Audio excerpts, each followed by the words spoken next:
My ex-wife completely severed ties with me, removing me from all her social media accounts. But guess what? She didn't stop there. Just when I thought she was finally out of my life, the inevitable occurred. I only recognized my wife's true nature after losing my job for the last time. In the past, I held a high-ranking position in a large corporation, accompanied by numerous benefits and a hefty paycheck. This allowed my wife, with whom I'd been married for 4 years, to be financially free as I took care of her. She excelled at managing the household and looking after me and my elderly mom. Opting to have my mom live with us instead of a nursing home caused a rift with my siblings, who failed to appreciate our mom's contributions to our current status. Now that she's old, blind, and in need of care, they wanted to place her in a home and forget about her. I couldn't allow that, so I brought her to live with us. To my knowledge, my wife and mom got along well, and any issues between them were unknown to me. If my wife had communicated her unhappiness with certain aspects of her life, I would have done anything to make her feel better. Supporting her when she quit her job due to dissatisfaction was not an issue. Financially, I never faced significant challenges, always able to provide for my loved ones and lead a comfortable life. Therefore, it was a shock when I was accused of stealing money at work. Despite my dubious colleague being the boss's nephew, they made me the fall guy, and I was let go. Though it didn't mar my record and I received some severance pay, I found myself jobless. Eventually, I found another job, but it was a significant step down from my previous position. Consequently, my wife, not fond of working, suggested trying her hand at modeling at the age of 32 due to her youthful appearance. I didn't object, respecting her decision, and attended her photo shoots when possible. We hired a nurse to care for my mom around the clock, and this arrangement seemed effective until I stumbled upon those cufflinks while searching for my tie. Enid was out on a shoot, and not wanting to disturb her, I searched on my own and found a large box. I thought my tie might be in there among her belongings, but then I noticed a pair of cufflinks from a high-end brand beyond my budget. With no brothers, it raised questions as to why she possessed such pricey cufflinks. Though unsettled, I assumed there must be a logical explanation, and she wasn't being unfaithful. When she returned, I inquired about the cufflinks. She burst into laughter, explaining they were a gift for me that she had forgotten to give. They were given to her at a photo shoot to pass on to her husband or a friend. Feeling foolish for doubting her, my mom cautioned me to be cautious. She noted my wife's misconception that she couldn't hear due to being blind. Despite my wife misleading me about her whereabouts during claimed photo shoots and using my car because it suited her image better and I saw no damage, I decided to install a tracker in my car. Not once did my wife go anywhere near the locations she claimed to be visiting, yet she still managed to come home with money she supposedly earned. But she continued frequenting a specific address, more than just once or twice. Upon researching the address, it turned out to be that of a photographer. I enlisted my 20-year-old cousin to gather more information about this photographer. Upon seeing his photos, she recognized him, mentioning his popularity among her friends for creating content. Feeling like I was spiraling out of control, I learned from my cousin about the nature of the content he produced. We had agreed that her modeling would remain dignified, so why was she involved in this? Were her other photo shoots just a cover for something else? I knew that kind of content could bring in money, but we weren't desperate. I decided to confront the photographer and demand he cease working with her. She hadn't been honest with me, and I felt she hadn't considered the impact on our family. She could have at least been upfront about what she was doing. So I went to meet the photographer. I told him about my wife and asked him to stop shooting her. His name was Raphael, and his studio was quite impressive. His work seemed tasteful, but I didn't let that sway me. Raphael didn't seem bothered by my accusations. He told me that while he did shoot that kind of content, my wife only did hand modeling and small campaigns with him. He then showed me a portfolio of her work, and I felt like a fool. I apologized for my false accusations and made my exit. But before I left, I had a strange sense of familiarity. I asked Raphael to keep our conversation from Enid, and he agreed. He said he often dealt with concerned husbands, so he understood where I was coming from. The man who escorted me out seemed familiar. Something about the studio, or maybe him, gave me a sense of déjà vu. I brushed it off as nothing. 3 days later, my wife was in a hurry to get to work and left her bag in our room. I quickly grabbed it and ran outside to catch her before she drove off. I managed to hand her the bag just in time, but when I returned to the house, I stepped on something in the driveway. I picked it up and saw that it was a positive pregnancy test. I was ecstatic. At last, we were going to be parents. I dashed inside to share the exciting news with my mother, but asked her to keep it under wraps since my wife hadn't officially shared the news with me yet. It all made sense now, her recent mood swings and the distance she'd been keeping. I felt guilty for having doubted her and decided to make it up to her by cooking dinner. I must say, I'm quite the chef thanks to my mother's teachings. I texted her to ask when she'd be home, but my message bounced back. I checked our Wi-Fi connection, but it was working fine.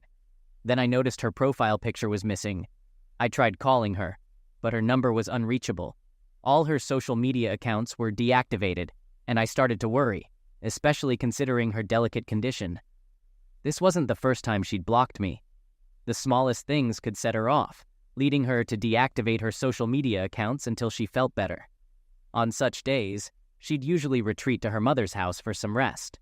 I'm not at liberty to disclose her exact diagnosis, but she has a personality disorder. She's managed it well over the years, but some days are tougher than others. So, as usual, I did what I do in such situations. I checked to see if she'd made it to her mom's house. Her mother reassured me that she was okay, just needing some space.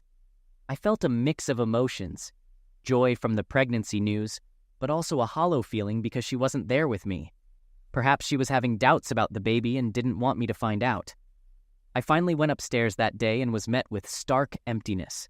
Her mirror, her jewelry box, all gone. Her closet was bare, not a single piece of clothing left behind. I asked my mom's nurse if she knew anything, and that's when she handed me a letter. It was from her. I read it. "Dear John, I love you, but I can't stay. I feel trapped. I need to breathe. This life isn't for me. Don't try to find me. Pretend I no longer exist. I just can't do this anymore. Goodbye." I asked the nurse to leave, and then I hit the wall so hard my knuckles started to bleed. She had vanished without a trace, carrying my unborn child. A few days later, I heard that Raphael had skipped town and run off with a woman. This made me question whether the baby was even mine. The worst part? I'll never know. Now, I'm left in this house that feels more hollow with each passing day. My mom passed away a few months back, and before she left, she assured me that time would mend my wounds. But it's been half a year since she disappeared. She ghosted me and hasn't reached out since. My routine is simple. Go to work, come home, and drink until I black out. I don't think I'm in lover of drinks, but I do think I'm battling depression. I feel utterly alone in this world. She's out there, probably happy. I still can't figure out what I did to make her cheat on me. I grapple with these questions daily.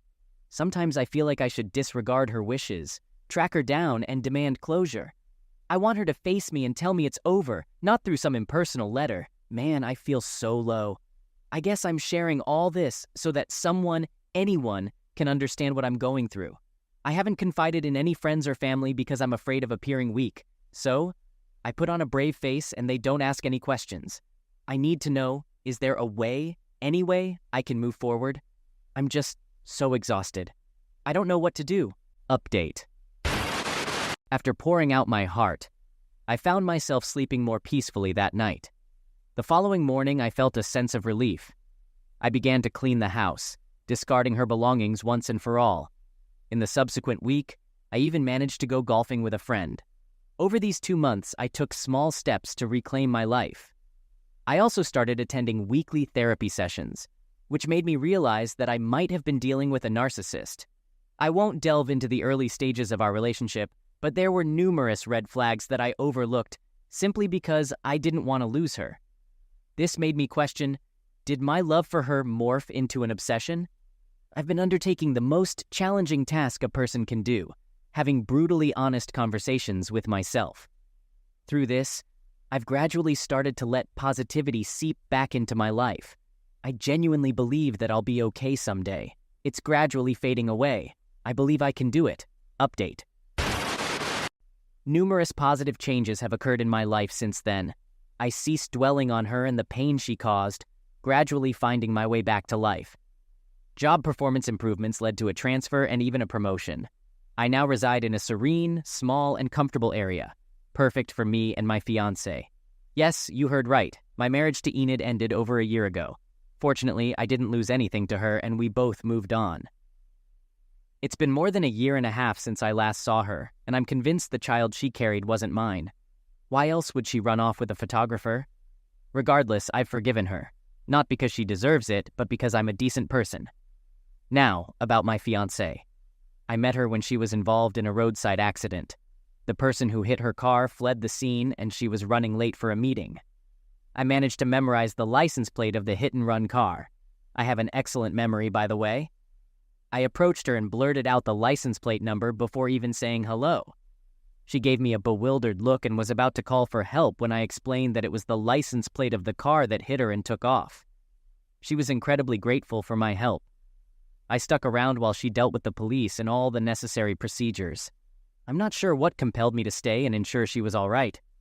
Afterwards, she invited me for a coffee and, well, the rest is history. I'm brimming with happiness these days. My mom was right. Time does indeed heal. I feel rejuvenated and haven't fallen back into my old habits for a long time. My fiancé and I are expecting a baby soon, and we're organizing a cozy wedding with our close friends and family. I'm thriving in my job and have made significant progress over the past year. The only issue is that I've been having dreams about Enid. Sometimes, when I'm out, I think I catch a fleeting glimpse of her, which unnerves me. It's like I'm haunted by a specter. The dreams about her are far from pleasant. But I know better than to seek her out. She made her choice when she left me grappling with unanswered questions. She didn't even express her condolences when my mother passed away. I've worked tirelessly for everything I have. Honestly, I don't want or need her in my life. But how can I stop these dreams? I'm considering getting some sleeping pills. When I take sleeping pills, my dreams tend to fade away. I discussed this with my close friend, Peter, and he suggested that dreaming about an ex might indicate some unresolved issues. But does that mean I need to track her down to figure out what's left unsettled? I'm content. I told Peter I don't need her barging into my life and wreaking havoc as she's known to do. I didn't reach this point of peace easily. Update. She's reappeared, and you won't believe what she's claiming. I didn't seek her out. She tracked me down. Despite changing my phone number, job, and address, she managed to find me like some sort of detective. She sent me a text asking to meet, not even 2 weeks after I started having dreams about her. I had nothing to say to her, so I blocked her. She kept calling from different numbers, and my fiancée, Claire, started getting suspicious about the influx of calls. I had to fib and tell her that I'd accidentally signed up for a telemarketing service.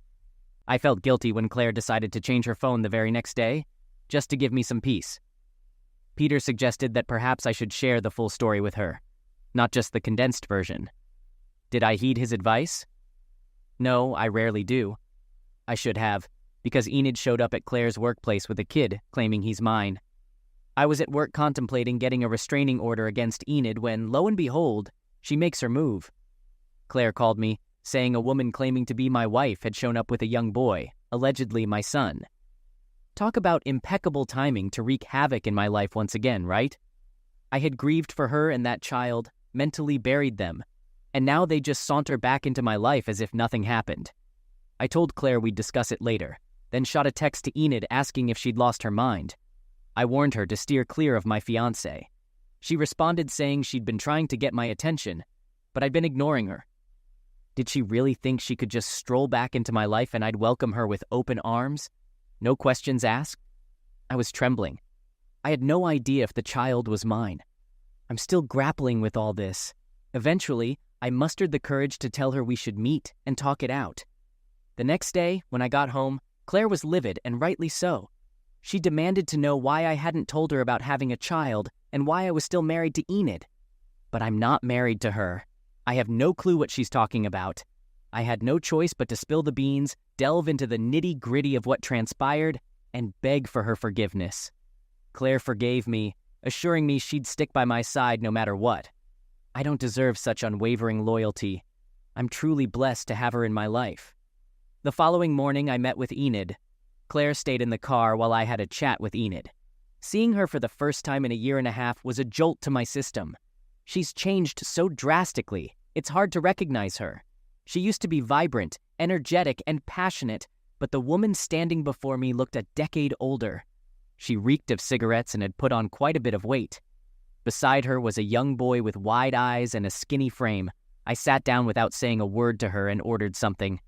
Then I greeted her. She immediately burst into tears. Suddenly she broke down, expressing relief that I seemed to be doing well, better than she was. After she left me, she continued modeling for Raphael until her pregnancy started showing. She had no choice but to tell him she was expecting, but he wanted her to terminate the pregnancy. She refused, and he left her. From that point on, her life spiraled downwards rapidly, and she struggled to care for the baby. Then she dropped the bombshell. She wanted to get back together. Just me, her, and our supposed son. Hold on a minute. Did I have gullible tattooed on my forehead? I told her I had moved on and had no interest in rekindling our relationship. Then she pulled out all the stops, resorting to manipulation tactics like crying and blaming her mental health for her actions. I knew she believed she still had some sway over me, the kind she once had, but not anymore. Being with her was mentally exhausting. No matter how hard I tried to make her happy, it was never enough. She left me in shambles, and now she wanted to finish what she started. I told her I didn't want her back, but we still needed to conduct a DNA test on the boy. Who knows? It could be another one of her schemes to worm her way back into my life and wreak havoc.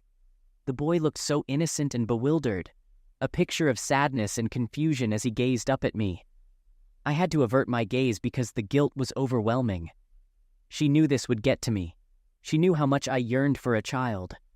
I rose from my seat, unable to endure this any longer. It was like reliving the darkest moments of my life, just sitting there. Then she threatened me, saying if I dared to leave, she'd ensure I'd never see my son again. I froze. I couldn't face her or anyone else. I was trembling, a cocktail of anger, fear, and a myriad of other emotions coursing through me.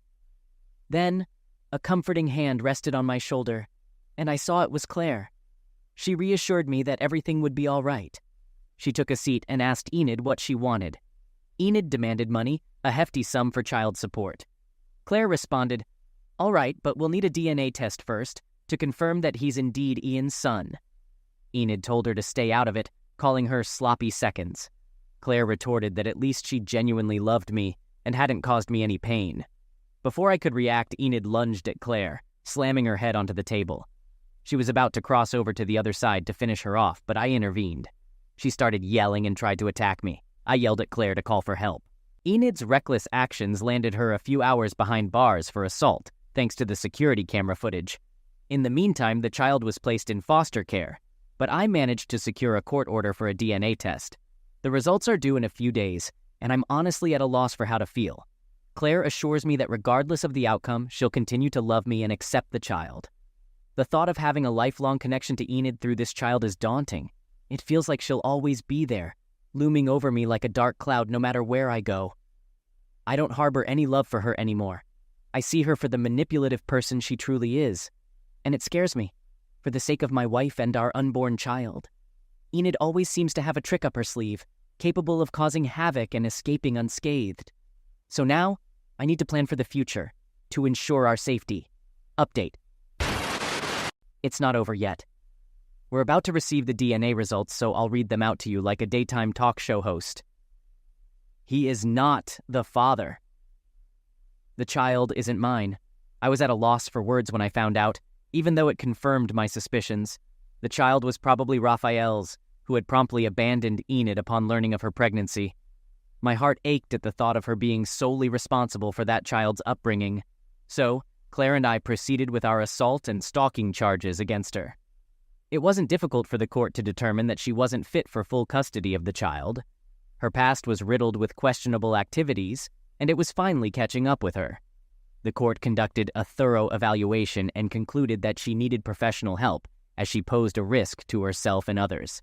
I felt a deep sense of pity for the innocent boy Bryce. Despite my initial inclination to distance myself, I felt compelled to ensure his biological father at least acknowledged him.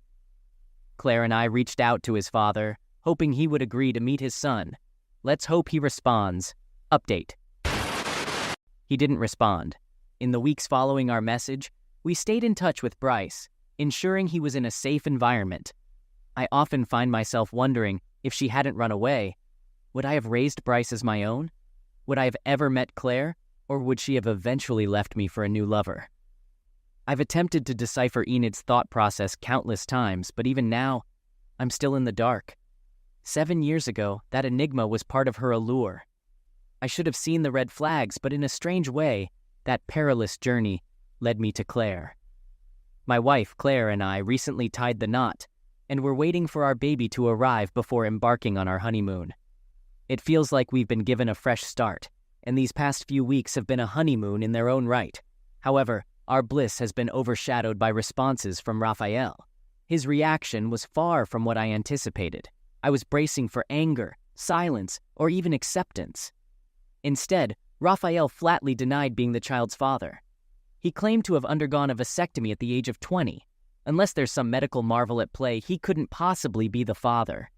His denial left me speechless, and I found myself wondering who else could be the child's father. I scoured his social media, going back as far as a year. I looked for posts where Enid was present and tried to identify any men she was associated with during that time. Then I froze. There was a man who bore a striking resemblance to Raphael, but younger. His profile revealed that he was Raphael's younger brother. Suddenly, I was in a whirlwind on the brink of uncovering something, anything. I couldn't pinpoint what was driving me to identify the child's biological father. Perhaps I'm driven by the fear of him falling back into her care, and I can't take him in. Claire has already endured so much, and it's not fair to ask this of her. So I delved deeper into his profile, and everything seemed normal until, bam, guess what I stumbled upon in one of his photos? Cufflinks, the very same brand that she had stashed away all those years ago. The ones she lied about receiving as a gift and then passed on to me. It was him. I could see the resemblance in the eyes that mirrored Bryce's. I shot him a message, insisting we needed to meet. He was nearby and hurried over as soon as I mentioned it involved Enid. Upon his arrival, his first words were, "What has she done now?" It was as if he was accustomed to her stirring up trouble over the years. I can't say I'm surprised. Enid is like a tempest, leaving destruction in her wake. I laid out the entire story for him, from the beginning to the present. We spent hours discussing all the chaos she'd caused. He revealed that he and his brother had cut ties because of her. I was speechless hearing some of the things he shared. And then came the reason for his visit. Miraculously, I still had the cufflinks. For years, I'd been meaning to discard them. But once they were out of my sight, they slipped my mind. I presented him with the cufflinks and asked if they had been close. He confirmed it. Then I showed him a picture of Bryce, and he didn't deny it. He just nodded solemnly, as if he was coming to terms with it. By this point, I was emotionally drained, weary of the constant anger, betrayal, and sorrow associated with her. He expressed his gratitude for my honesty and then departed. As far as I'm aware, he managed to gain custody of Bryce, and we haven't heard from him since. I sincerely hope this is the final chapter in the Enid saga. I can't handle any more of her drama. Update. The narrative concludes. Enid's mom contacted me, stating that Enid was released today and wishes to see me. I won't go. I'm drained. I made the error of getting involved in her troubles because I wanted to rescue her from herself. Now, I have a wife and a child to care for. Enid is merely a part of my past. Her mom has some nerve. She was aware of what was happening all those years ago and allowed her daughter to disappear from my life. I persistently reached out to her mom initially until she herself blocked me. She didn't reveal Enid's whereabouts, leaving me in the dark. I don't care about what she's saying now. Enid is unraveling and facing the consequences of her actions. She needs to confront the aftermath of her deeds. I've already extended my forgiveness. This is my revenge.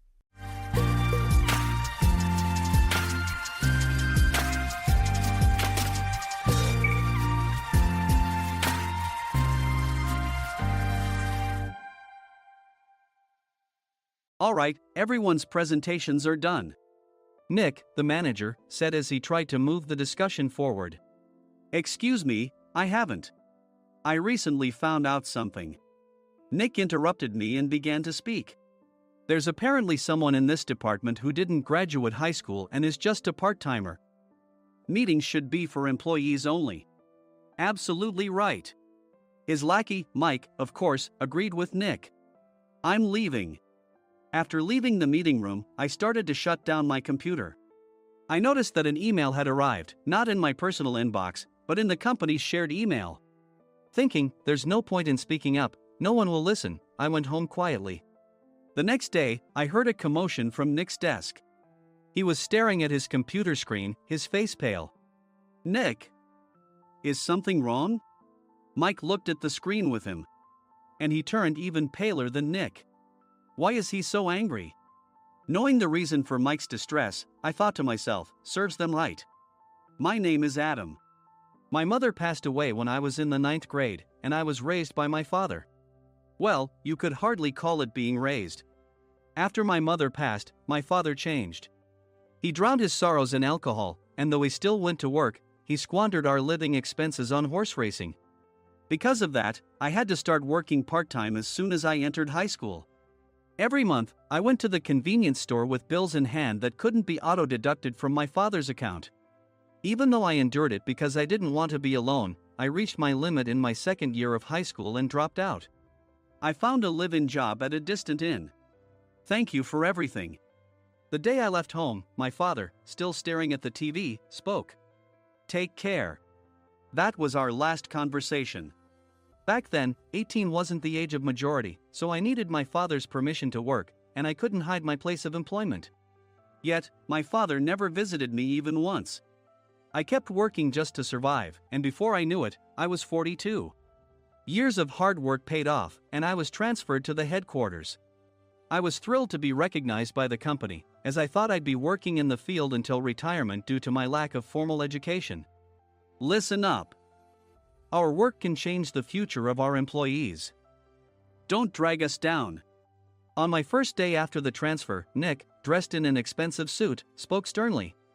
There was a reason for this. Our inn was located in a prominent tourist destination, known so well that everyone in the state could sing its commercial jingle.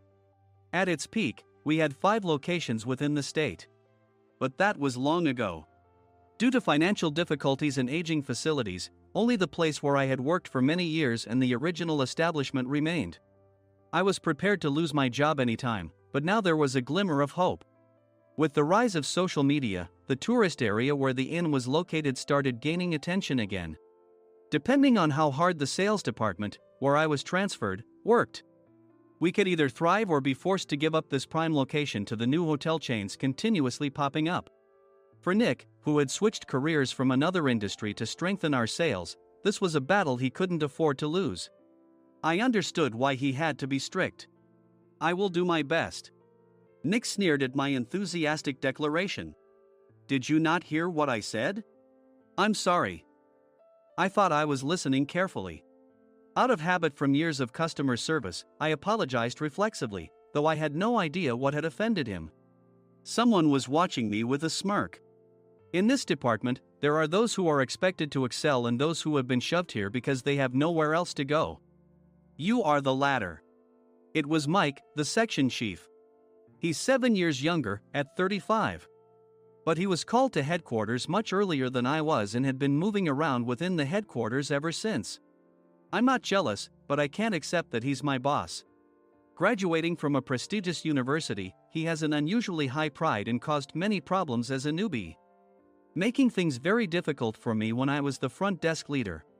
When I found out Mike was transferred to the sales department a month before me, I was disheartened. Mike is right. With just a middle school diploma, there's not much you can do. Don't even think about achieving results. As if I didn't exist, Nick remarked, I'm thirsty. Mike eagerly ran to the coffee maker. It seems Mike is Nick's lackey. I regretted being happy about my transfer to headquarters, wishing I had stayed on site forever. Send a direct mail to every company on this list by the end of the day. Nick only assigned me tasks that even a new graduate could handle. What? There are over 1,000 companies. You want me to send to all of them by today? Yes, if you and your fellow misfits split the work, even those with nowhere else to go should finish by today. I glanced at the employees typing away expressionlessly. They were worn out from customer service, only thinking about leaving on time, or were women reassigned after having children, with zero motivation for work. Even Sam, a new graduate from the same university as Mike, who was supposed to be among the expected achievers, had no enthusiasm for the job, having joined the company wanting to do customer service. I don't care what they say, I plan to quit anytime, he said. Only Nick and Mike were highly motivated, making all the decisions between the two of them. I originally only wanted to work at the inn to survive and had no particular attachment to this job. I swallowed my words, thinking I had no right to reprimand them. About a month after the transfer, Nick told us with a frustrated look. To commemorate the 50th anniversary, we've decided to create a plan exclusive for one group per day. Originally, Mike and I were supposed to come up with it, but our president, Mr. Thompson, insists on hearing everyone's opinions. So, you all get a chance. As Nick explained, Mike began handing out prints. Make sure not to embarrass Nick. If your ideas are half-baked, you'll have to redo them. It seemed that they had printed his handwritten notes by Mr. Thompson, which included several questions and a section for free responses. It made sense why Nick had to seek our input, given that all responses had to be submitted to Mr. Thompson.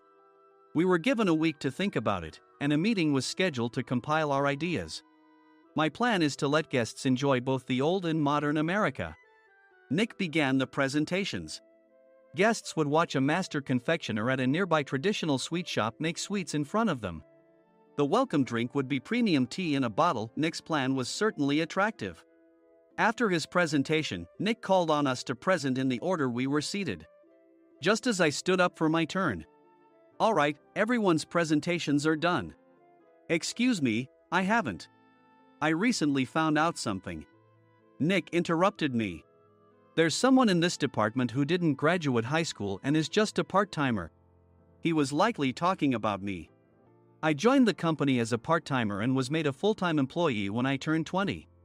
That was 20 years ago, so Nick and Mike probably had no chance to know until recently. Meetings should be for employees only. Absolutely right.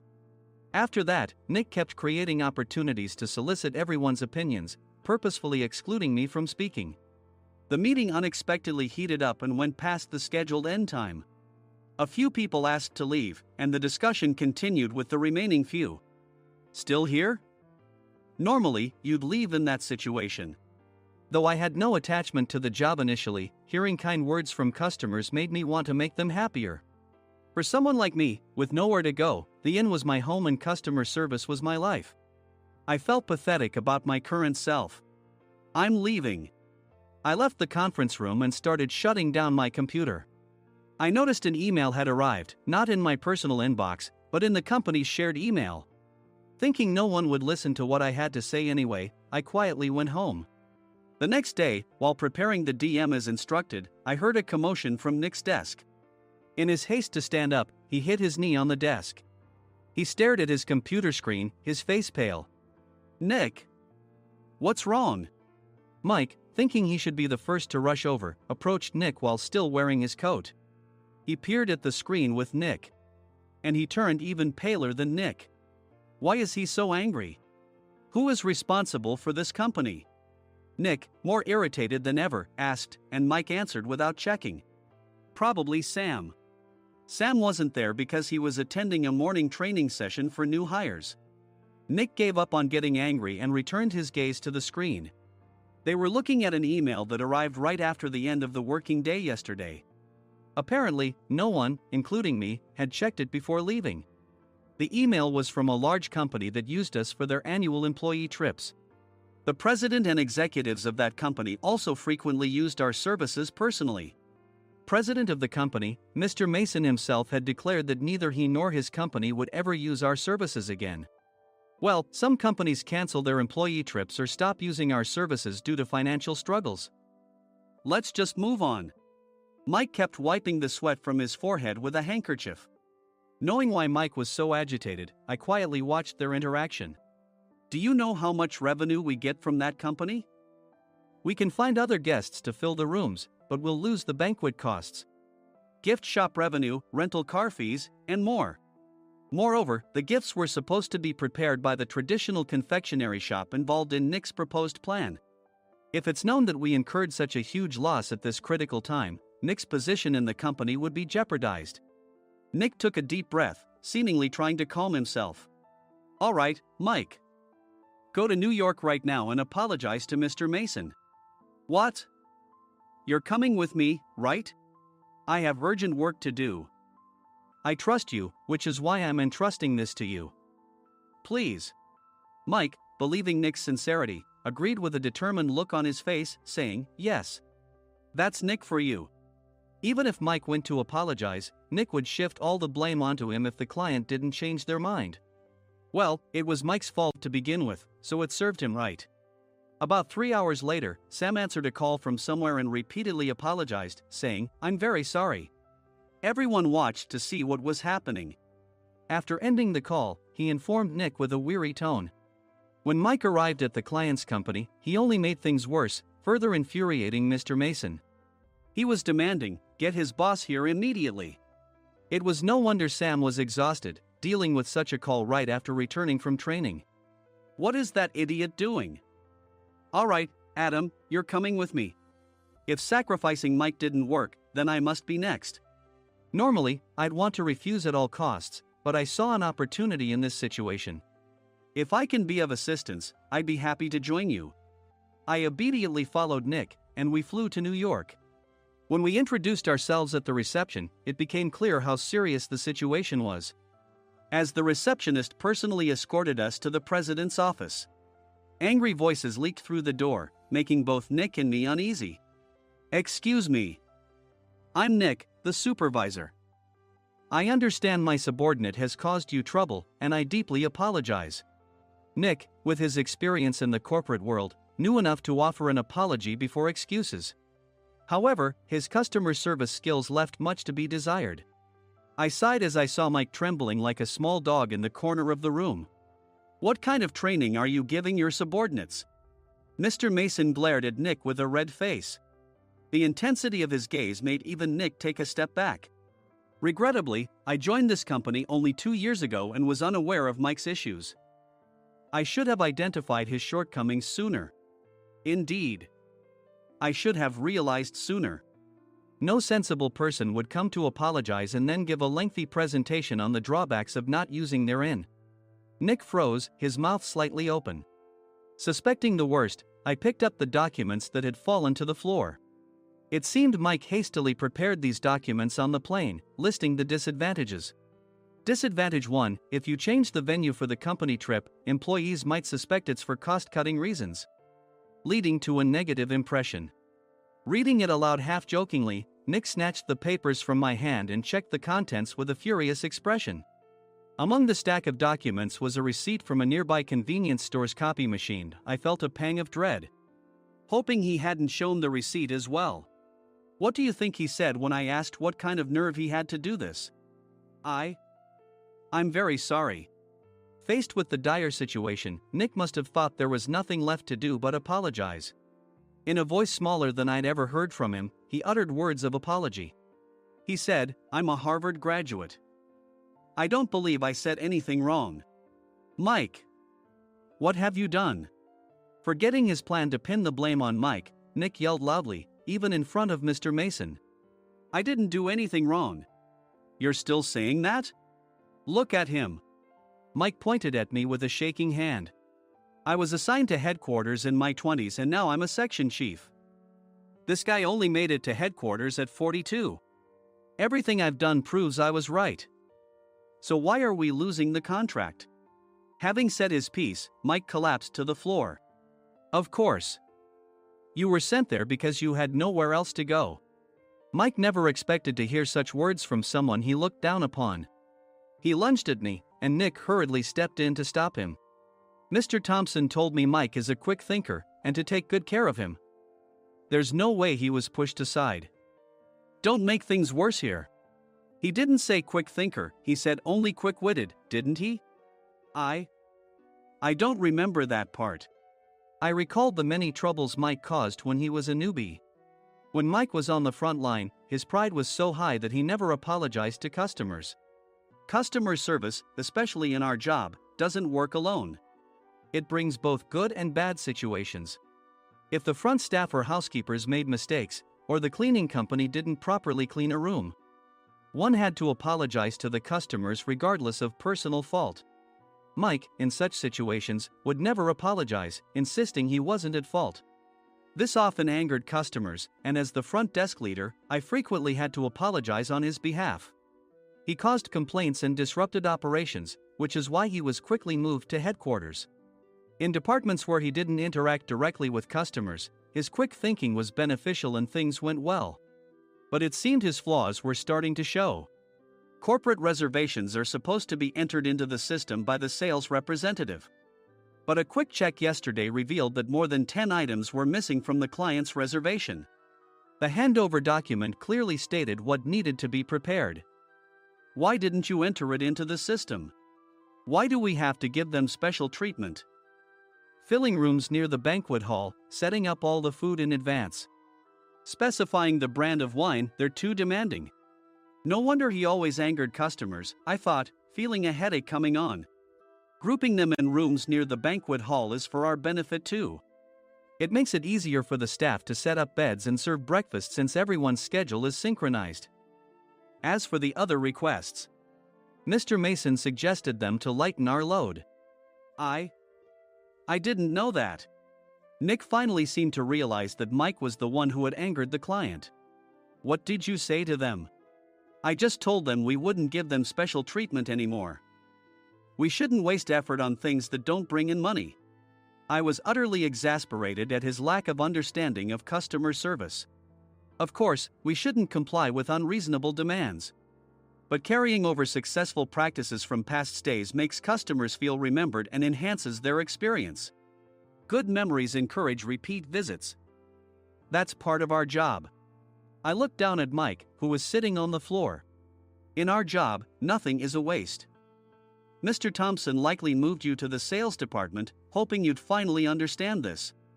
How do you think he feels now that you failed to meet his expectations? Mike, tears in his eyes, fled the president's office.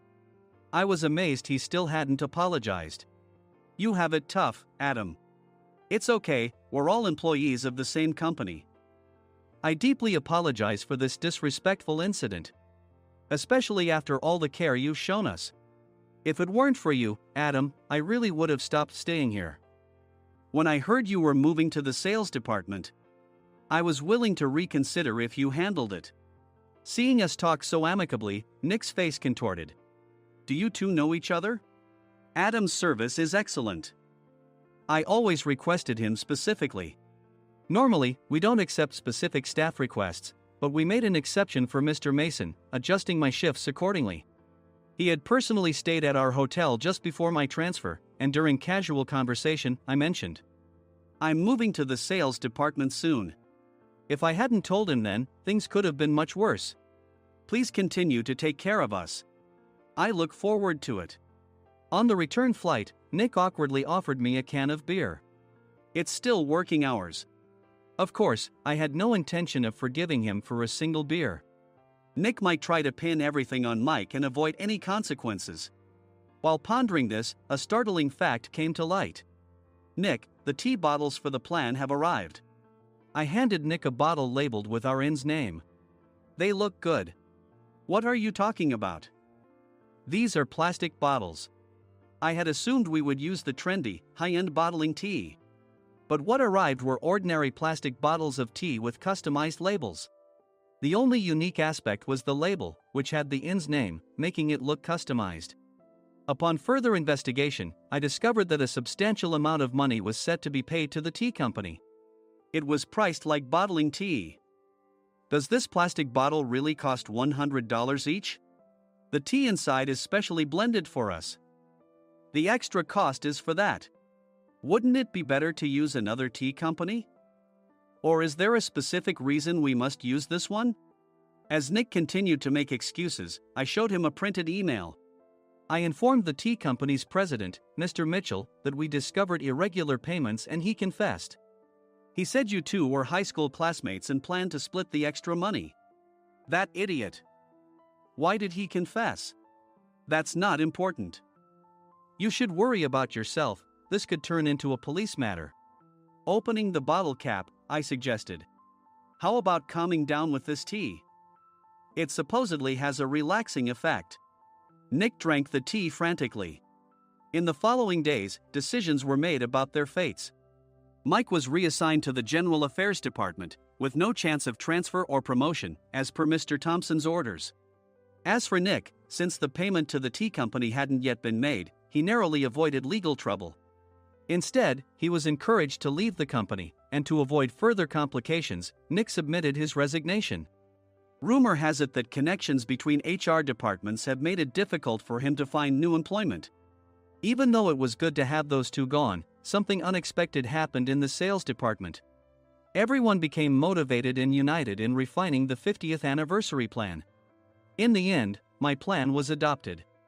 We collaborated with the Tourist Information Center to provide personalized guides.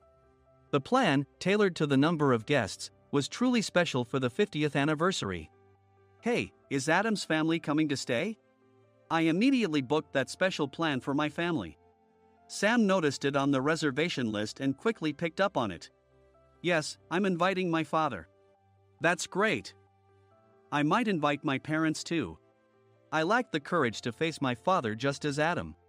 But here, with the confidence Mr. Mason praised, I felt ready. The 50th anniversary plan was a perfect opportunity to reconnect with my father. I hoped to bring back the days when we could laugh together as we once did.